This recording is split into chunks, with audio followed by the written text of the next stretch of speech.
করে গরম করে নিচ্ছি। এখানে দিয়েছি একটু চিনি, একটুখানি বেসন আর একটু চালের গুঁড়ো।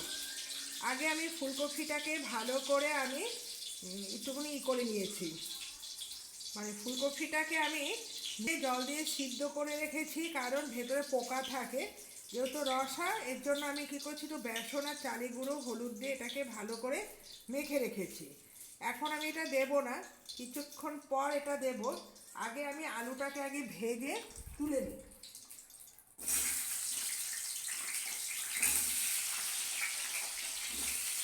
আলুটা একটু বড় বড় ডুমো ডুমো করেই কেটেছি, আলু ছাড়া চলে না। বাঙালিদের প্রধান খাদ্য হচ্ছে বড় বড় আলু, টুকরো থাকবে, বড় বড় ফুলকপি থাকবে। এখানে আমি কি করছি, আলুটাকে আগে ভালো করে ভেজে নিচ্ছি। এটাকে সামান্য নুন দিয়ে হলুদ দিয়ে ভেজে নিতে হবে, কারণ এখানে একটু আলুটাকে না ভাজলে কিন্তু টেস্ট থাকে না।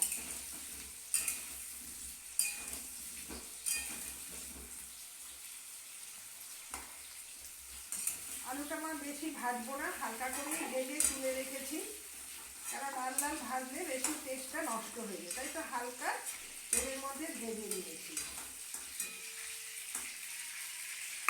এর মধ্যে আমি আগে দেব আদা কুচি, যেহেতু ফুলকপিটা গলে গেছে আর ফুলকপিটা বেশি ভাজতে হবে না, তো আদা কুচি দিয়ে দিলাম। একটু পেঁয়াজ কুচি দিয়ে দিচ্ছি, পেঁয়াজটাকে একটু হাতের সাহায্যে গুঁড়ো করে লম্বা লম্বা করে কেটে একটু পাতলা করে করে ছাড়িয়ে দিচ্ছি।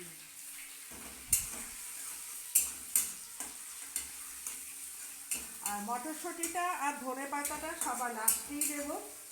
পেঁয়াজটাকেও ঠিক হালকা করে এইভাবেই ভেজে নিচ্ছি। পেঁয়াজ থেকে যতক্ষণ কাঁচা গন্ধ থাকবে ততক্ষণই কিন্তু একটু ভেজে নিতে হবে, তাহলে তরকারি যখন পেঁয়াজে রান্না হয় দেখবে একটা আস্তে আস্তে গন্ধ লাগে পেঁয়াজে। তার জন্য একটু ব্রাউন কালারের জন্য আমি একটু দিয়ে দিচ্ছি হলুদ গুঁড়ো।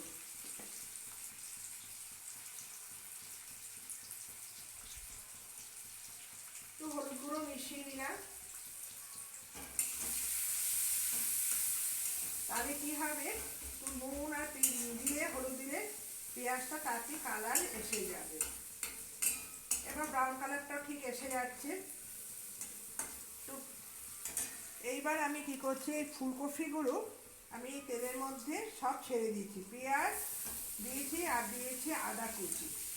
এবার এভাবে হালকা আছে গ্যাস কমিয়ে কমিয়ে এটাকে করতে হবে।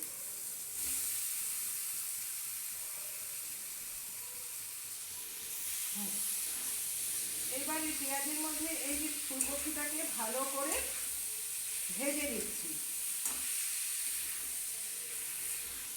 উপর দিয়ে আমি একটু টমেটো কুচিটাও দিয়ে দিলাম।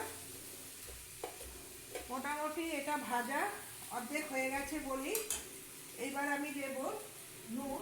নুনটা যেহেতু দেওয়া হয়নি, এমনি সিদ্ধর মধ্যে দেওয়া হয়েছিল, কিন্তু ওটা তো হবে না, একটু নুনটাও দিয়ে দিলাম।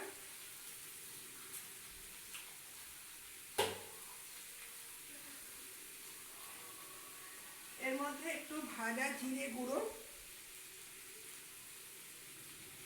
তো ওপর থেকে একটু ভাজা জিরে, অন্য একটু কাশ্মীরি লঙ্কার গুঁড়ো, যেহেতু রস তো একটু ঝাল ঝাল না হলে ভালো লাগে না।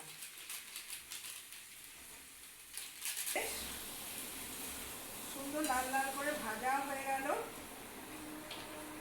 সামান্য চিনি, যখন টমেটো না থাকে তোমরা সস ইউজ করতে পারো, কিন্তু এখন যেহেতু শীতকাল যাচ্ছে টমেটো বাজারে বেশ, কিন্তু গাছের টমেটো আর সসের মধ্যে অনেক পার্থক্য আছে। 12 মাসে তোমরা টমেটো ইউজ করলে কী হবে, এর মধ্যে কোনো ভেজাল থাকে না, কিন্তু সসের মধ্যে ভেজাল থাকতে পারে। এবার কী করছি, যে ভাজা আলুটাও এর মধ্যে দিয়ে দিলাম।